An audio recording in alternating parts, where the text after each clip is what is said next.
Fertiliser licence ಅಂತ type ಮಾಡಿದ ನಂತರ ಈ ಥರ ಸ್ಲೋ ಐತಿ ನೆಟ್ವರ್ಕ್, ಸ್ವಲ್ಪ ನೆಟ್ವರ್ಕ್ ಸ್ಲೋ ಇದೆ.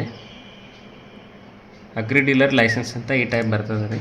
ಈಗ ಬಂದ ನಂತರ ಲಾಗಿನ್ ಆಗಬೇಕು. ಇಲ್ಲಿ ಲಾಗಿನ್ ಅಂದರೆ ರಿಟೇಲರ್ ಐ ಡಿ ಆಗಲಿ, ಹೋಲ್ಸೇಲರು, ಮ್ಯಾನುಫ್ಯಾಕ್ಚರು ಯಾರು ಇರ್ತಾರೆ ಅವ್ರದ್ದು ಯೂಸರ್ ಐ ಡಿ ಇರ್ತದೆ. ಯೂಸರ್ ಐ ಡಿ ಅವ್ರಿಗೆ ಗೊತ್ತಿರ್ತವ್ರೆ, ಅವರು ಯೂಸರ್ ಐ ಡಿ ಏನು ಔಟ್ಸೈಡ್ ಇರೋಂಗಿಲ್ಲ. ಯೂಸರ್ ಐ ಡಿ ಹಾಕಿದ ನಂತರ ಅವ್ರದ್ದು ಪಾಸ್ವರ್ಡ್ ಹಾಕಬೇಕು ರೀ. ಇಲ್ಲಿ ಪಾಸ್ವರ್ಡ್ ಅದು ಕಂಪಲ್ಸರಿ ಇರ್ತದೆ. ಆಮೇಲೆ ಕ್ಯಾಪ್ಚರ್ ಇರ್ತದೆ. ಇಲ್ಲಿ ಕ್ಯಾಪ್ಚರ್ ಅಂದರೆ ಎಂಟರ್ ಸೆಕ್ಯೂರಿಟಿ ಕೋಡ್ ಇರ್ತದೆ.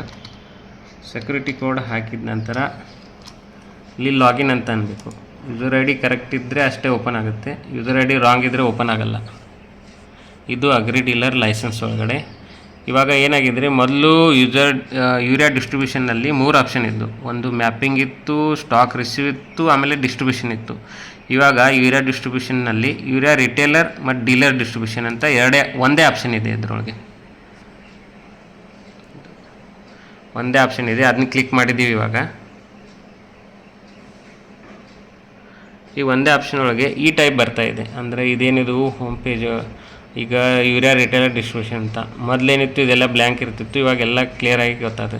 ಇಲ್ಲೇನಿದೆ ಈ ಟೈಪು ಒಂದು orange colour entry opening stock ಅಂತ. ಇವಾಗ ಮೊದಲೇನಿತ್ತು ನಾವು ಸ್ಟಾಕ್ ಮ್ಯಾಪಿಂಗ್ ಮಾಡ್ಕೊಂಡು ಸ್ಟಾಕ್ ರಿಸೀವ್ ಮಾಡ್ತಿದ್ವಿ.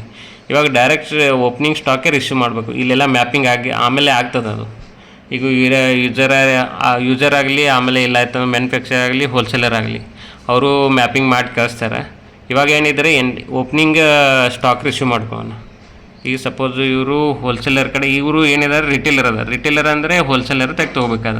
ಒಬ್ಬೊಬ್ರು ರಿಟೇಲರ್ ಇದ್ದವರು ಅವ್ರದ್ದು ಪಿ ಡಿ ಗಿಡಿ ಏನೋ ಇರ್ತದೆ ಅವ್ರದ್ದು. ಅವ್ರು ಏನು ಮಾಡ್ತಾರೆ, ಡೈರೆಕ್ಟ್ ಕಂಪ್ನಿಗೆ ಅಂದರೆ ಮ್ಯಾನುಫ್ಯಾಕ್ಚರ್ಗೆ ಡೈರೆಕ್ಟ್ ಕಾಂಟ್ಯಾಕ್ಟ್ ಇರ್ತಾರೆ. ಅವಾಗೇನಿರ್ತದೆ ಮ್ಯಾನುಫ್ಯಾಕ್ಚರ್ಗೆ ಕಾಂಟ್ಯಾಕ್ಟ್ ಮಾಡಬೇಕು. ಇಲ್ಲ ಆಯ್ತಂದರೆ ರಿಟೇಲರ್ ಯಾರಾದರೂ ಹೋಲ್ಸೇಲರ್ ತೊಗೋತಿದ್ರೆ ಅವ್ರದ್ದು ಹೋಲ್ಸೇಲರ್ ಅಂತ ಸೆಲೆಕ್ಟ್ ಮಾಡ್ಕೋಬೇಕು. ಇದು ಏನು ಸೆಲೆಕ್ಟ್ ಟೈಪ್ ಅಂತ ಬರ್ತದೆ. ಇಲ್ಲಿ ನಮ್ಮದು ಡಿಸ್ಟಿಕ್ಕೆ ಕೇಳ್ತದೆ ರೀ. ಡಿಸ್ಟಿಕ್ ಅಂದರೆ ನಮ್ಮದು ಬೆಳಗಾಂ ಡಿಸ್ಟಿಕ್ ಬರ್ತದೆ, ಬೆಳಗಾಂ ಡಿಸ್ಟಿಕ್ ಹಾಕೋದು. ಈಗ ಇಲ್ಲಿ ಮ್ಯಾನುಫ್ಯಾಕ್ಚರ್ ಅಂದರೆ ಇವ್ರಿಗೆ ಯಾರು ಹೋಲ್ಸೇಲರೋ ಮ್ಯಾನುಫ್ಯಾಕ್ಚರೋ ಸಪ್ಲೈ ಕೊಡ್ತಾರೆ ಅಂದರೆ ಅವ್ರದ್ದು ನೇಮ್ ಹಾಕಬೇಕಾಗ್ತದೆ. ಇವರು ಈಗೇನು ಯೂಸರ್ ಐ ಡಿ ಇದೆಲ್ಲ ಇವರು ಇಲ್ಲೇ ನಮ್ಮ BS ಪೂಜಾರಿ ಅಂತ ಬಾಗೇವಾಡಿದ ಕಡೆಯಿಂದ ತೊಗೊಳ್ತಾರೆ. ಇವರು ಒಂದು 50 ಬ್ಯಾಗ್ಸ್ ಅಷ್ಟೇ ಈಗ ಪರ್ಚೇಸ್ ಮಾಡಿದ್ದಾರೆ. 50 ಬ್ಯಾಗ್ಸ್ ಪರ್ಚೇಸ್ ಮಾಡಿದ್ದಾರೆ. ಸೊ ಆ ಥರದ್ದು ಇಲ್ಲಿ ಏನು ಬರ್ತದೆ, ಹೋಲ್ಸೇಲರ್ ಬಂತು, ಡಿಸ್ಟಿಕ್ ಬಂತು, ಮ್ಯಾನುಫ್ಯಾಕ್ಚರು ಇದು ಹೋಲ್ಸೇಲರ್ ಅಂತ ಇರ್ತದೆ. ಇಲ್ಲಿ ಪ್ಯಾಕೆಟ್ ಸೈಜು ಇರ್ತದೆ, ನಾವು ಕ್ವಾಂಟಿಟಿ ಇನ್ ಬ್ಯಾಗ್ಸ್ ಅಂತ ಇರ್ತದೆ. ಇಲ್ಲಿ ಬ್ಯಾಗ್ಸ್ ಹಾಕಿದ ನಂತರ ಇಲ್ಲಿ ಟನ್ದಲ್ಲಿ ಬರ್ತದೆ ಟೋಟಲ್. ಆಮೇಲೆ ಇಲ್ಲೇನಿದೆ ಇನ್ವಾಯ್ಸ್ ನಂಬರ್ ಅಂತ ಕೇಳ್ತದೆ ರೀ. ಇನ್ವಾಯ್ಸ್ ನಂಬರ್ ಈಗ ಅವ್ರಿಗೇನು DC ಬರ್ತದಲ್ಲ ರೀ, ಆ DC ನಂಬರ್ ಹಾಕಬೇಕು.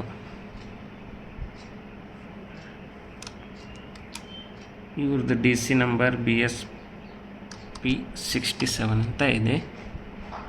ಇದು ನಿನ್ನೆನೇ ಬಂದಿದೆ ಇವ್ರಿಗೆ ಮಟ್ರಿಯಲ್ಲು, ನಿನ್ನೆನೇ ಬಂದು. ಇದು ಆಪ್ಷನಲ್ ರಿಮಾರ್ಕ್ಸ್ನಲ್ಲಿ ಓಕೆ ಅಂತ ಕೊಡ್ಬೋದು, ನೀವೇನರ ಮ್ಯಾಂಡೇಟರಿ ಅಂತ ಮಾಡ್ಬೋದು. ಇಲ್ಲೇನಿದೆ ಈಗ ಒನ್ ಟೈಮ್ ಅಷ್ಟೇ ಇದು ಎಂಟ್ರಿ ಸ್ಟಾಕ್ ಎಂಟ್ರಿ ಮಾಡ್ಕೋಬೇಕು. ಸೊ ಅಂದರೆ ಇವಾಗ ಇವ್ರು ಒನ್ ಟೈಮ್ ಎಂಟ್ರಿ ಮಾಡ್ಕೊಂಡ್ರೆ ನೆಕ್ಸ್ಟ್ ಟೈಮ್ ಇದು ಮಟೀರಿಯಲ್ ಮುಗಿದ ನಂತರ ಆಟೋಮೆಟಿಕ್ ಹೋಲ್ಸೇಲರ್ ಆಗಲಿ ಅಥವಾ ಮ್ಯಾನುಫ್ಯಾಕ್ಚರೇ ಇವ್ರಿಗೆ ಸ್ಟಾಕ್ ಇಶ್ಯೂ ಮಾಡ್ತಾರೆ. ಸೊ ಇವಾಗ ಮತ್ತೆ ಯಾರಾದರೂ ಬೇರೆದವ್ರದ್ದು ಇತ್ತಂದರೆ ಇಲ್ಲೇ ಎಡಿಷನ್ ಅಂತ ಹೊಡಿಬೇಕು. ಮತ್ತು ಬೇರೆ ಕಂಪ್ನಿ ಇತ್ತಂದರೆ ಮತ್ತು ಅವ್ರ ಕಡೆದ ಹೋಲ್ಸೇಲರ್ ಯಾರಿದ್ದಾರೆ ಅವ್ರದ್ದು ರಿಸೀವ್ ಮಾಡ್ಕೋಬೇಕು. ಇವರು ಒಂದೇ ಕಂಪ್ನಿದು ಇವಾಗ ರಿಸೀವ್ ಮಾಡ್ಕೊಂಡಿದ್ದಾರೆ. ಸೊ ಆ್ಯಡ್ ಅಂತ ಅಂತೀನಿ. ಆ್ಯಡ್ ಅಂದ ನಂತರ ಈ ಟೈಪ್ ಬರ್ತದೆ.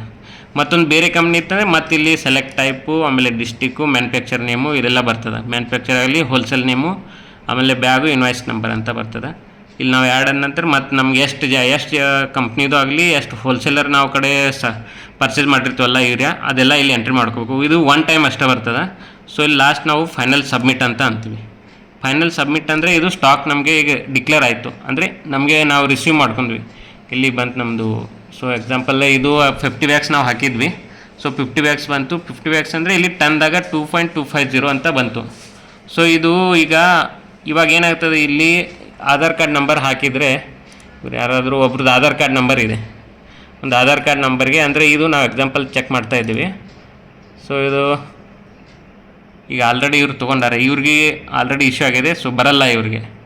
ಒಬ್ಬರು ಯಾರಾದರೂ ಬೇರೆದವ್ರದ್ದು ಆಧಾರ್ ಕಾರ್ಡ್ ನಂಬರ್ ನೋಡೋಣ. ಹೇಳಿ ಆಧಾರ್ ಕಾರ್ಡ್ ನಂಬರ್. ಜಮೀನಿದೆ ಅಂತ. ಸೊ ಇಲ್ಲಿ ಜಮೀನು ಇದ್ದವ್ರದ್ದು ಅಷ್ಟೇ ಓಪನ್ ಆಗ್ತದೆ.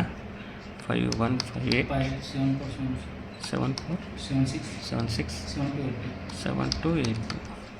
ಸೊ ಬೇರೆದವ್ರದ್ದು ನೋಡಿ ಚೆಕ್ ಮಾಡ್ತಾ ಇದ್ದೀವಿ. ಹಾಂ, ಇಲ್ಲಿ ಬಂತು. ಸೊ ಇಲ್ಲಿ ಫಾರ್ಮರ್ ನೇಮ್ ಇದೆ, ಆಮೇಲೆ FIDನೂ ಇದೆ. ಇಲ್ಲಿ ಇವ್ರ ಹೆಸರು ಬಂತು ಮೆಕ್ಕೆಗ್ರಾಮ, ಇವ್ರದ್ದು 20 ಗುಂಟೆ ಇದೆ. ಇಲ್ಲಿ ನಮಗೇನಿದೆ ಇದೆಲ್ಲ ಹೈಡ್ ಆಗಿರ್ತದೆ, ಅಂದರೆ ಇದು ಮ್ಯಾಂಡೇಟರಿ ಇರಲ್ಲ. ಮ್ಯಾಂಡೇಟರಿ ಇದ್ದದ್ದು ಇಲ್ಲೇನಿರ್ತದೆ, ಮ್ಯಾಂಡೇಟರಿ ಇದ್ದದ್ದು ಸೆಲೆಕ್ಟ್ ಟೈಪು, ಮ್ಯಾನುಫ್ಯಾಕ್ಚರ್ ನೇಮು, ಆಮೇಲೆ ಪ್ಯಾಕೆಟ್ ಸೈಜು. ಇದು ಪ್ಯಾಕೆಟ್ ಸೈಜ್ ಅಂತೂ ಕಂಪಲ್ಸರಿ ಇರ್ತದೆ ರೀ. ಇಲ್ಲಿ ಈಗ ನಾವು type select type wholesale through ನಾವು ಏನು ಮಾಡಿದ್ದೀವಿ, ಪರ್ಚೇಸ್ ಮಾಡಿದ್ದೀವಿ. ಸೊ ಪರ್ಚೇಸ್ ಮಾಡಿದ ನಂತರ ಇಲ್ಲಿ ಮ್ಯಾನುಫ್ಯಾಕ್ಚರ್ ನೇಮ್ ಕೇಳ್ತದೆ. ಇಲ್ಲಿ ನಾವು ಪರ್ಚೇಸ್ ಮಾಡಿದ್ದು ಹೋಲ್ಸೇಲರ್, ಅಂದರೆ ಹೋಲ್ಸೇಲರ್ ತೊಗೊಂಡ ನಂತರ ಇದು ಓಪನಿಂಗ್ ಸ್ಟಾಕ್ ಇರ್ತದೆ. ಈಗ ಎಲ್ಲರೂ wholesaler first select type wholesaler ಮಾಡೋಣ, ಎಲ್ಲರೂ ಅಲ್ಲೇ ಕ್ಲಿಕ್ ಮಾಡ್ತಿದ್ದಾರೆ, ಅದೊಂದು ಕನ್ಫ್ಯೂಸ್ ಆಗಿದೆ. ಸೊ ಅದಕ್ಕಾಗಿ ಇಲ್ಲಿ ಏನು ಮಾಡೋದು, 3 ಆಪ್ಷನ್ ಇರ್ತದೆ: ಹೋಲ್ಸೇಲರು, ಮ್ಯಾನುಫ್ಯಾಕ್ಚರು, ಓಪನಿಂಗ್ ಸ್ಟಾಕು. ಇಲ್ಲಿ ನಾವು ಈಗ ಹೋಲ್ಸೇಲರ್ ತೊಗೊಂಡ್ರೂ ನಡೀತದೆ, ಮ್ಯಾನುಫ್ಯಾಕ್ಚರ್ ಸ್ಟಾಕು ತೊಗೊಂಡ್ರೂ ನಡೀತದೆ. ಅಂದರೆ ನಾವು ರಿಸೀವ್ ಮಾಡೋದು ಒನ್ ಟೈಮ್ ಇರ್ತದೆ.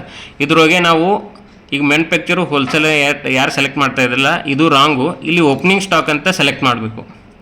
ಇದು ಓಪನಿಂಗ್ ಸ್ಟಾಕ್ ಅಂದ ನಂತರ ಇದು ಮ್ಯಾನುಫ್ಯಾಕ್ಚರ್ ನೇಮ್ ಏನಿದೆ ಅವಾಗ ಓಪನ್ ಆಗ್ತದೆ. ಇಲ್ಲ ಆಯ್ತಂದರೆ ನೀವು ಇಲ್ಲಿ ಹೋಲ್ಸೇಲರ್ ಅಂತ ಸೆಲೆಕ್ಟ್ ಮಾಡ್ತೀರಿ. ಸೊ ಸೆಲೆಕ್ಟ್ ಮಾಡಿದ ನಂತರ ಇದು ಮ್ಯಾನುಫ್ಯಾಕ್ಚರ್ ಓಪನ್ ಆಗಂಗಿಲ್ಲ.